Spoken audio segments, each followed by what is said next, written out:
بسم اللہ الرحمن الرحیم ان الدین عند اللہ الاسلام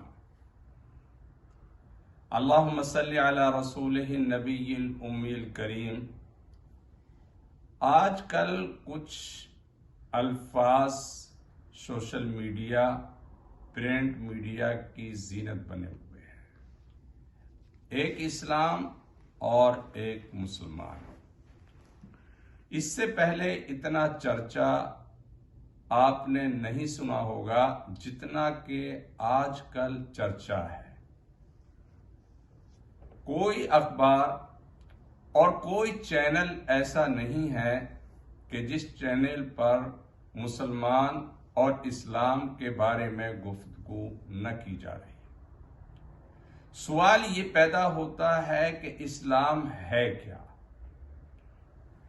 اسلام کو سمجھنا انتہائی ضروری ہے، مگر بدقسمتی یہ ہے کہ اسلام کو نہ ہم خود سمجھ پا رہے ہیں اور نہ اسلام کو دوسرے سمجھ رہے ہیں۔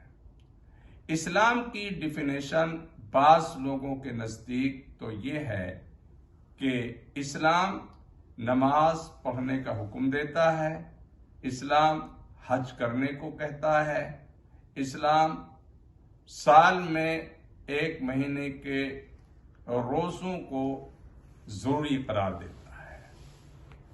یہ ڈیفینیشن تو مسلمانوں کے یہاں ہے اور مسلمان اسی کو اسلام سمجھتے ہیں، اور دوسروں کے یہاں اسلام کا معنی یہ ہے کہ اسلام وہ ہے کہ جو لوگوں کو غلام بنانے کا، باندیاں رکھنے کا حکم دیتا ہے۔ اسلام وہ ہے کہ جو دنیا میں دہشت گردی، قتل و غارت گری پھیلاتا ہے۔ اسلام وہ ہے کہ جو گائے کا گوشت کھانے کا حکم کرتا ہے۔ اسلام وہ ہے جو نان مسلم کو ہیٹ کرتا ہے۔ اسلام وہ ہے کہ جو دوسروں کو برداشت نہیں کرتا۔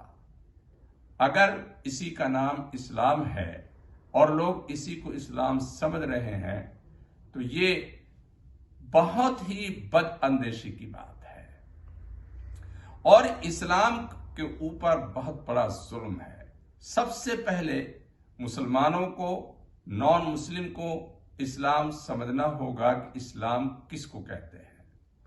دراصل اسلام کو اگر مختلف الفاظوں کے بجائے صرف 2 لفظوں میں یوں کہہ دیا جائے کہ اسلام اس چیز کا نام ہے کہ اس پروردگار عالم کی عبادت کرنا اور اس خدا کو پوجنا کہ جس نے انسان کو تمام تر نعمتیں عطا کی ہیں، پکڑنے کے لیے ہاتھ، چلنے کے لیے پیر، دیکھنے کے لیے آنکھیں اور سننے کے لیے کان، جس اللہ تعالیٰ نے عطا کیے ہیں اس کی عبادت کرنا، اس کی ورشپ کرنا ایک اسلام کا پہلو ہے۔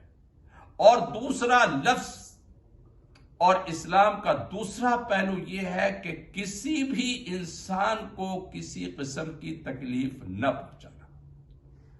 رسول اللہ صلی اللہ تعالی علیہ وسلم نے جب اسلام کو پیش کیا تو اس وقت میں آپ صلی اللہ علیہ وسلم کے سامنے صرف بت پرستی کا مسئلہ نہیں تھا، بلکہ اس کے علاوہ بھی بہت سارے مسائل تھے۔ مثلا لوگوں کو تکلیفیں پہنچایا کرتے تھے، صرف جانوروں کو تکلیف نہیں، انسانوں کو نہیں، بلکہ پھل اور پودوں کو بھی تکلیف دی جاتی تھی۔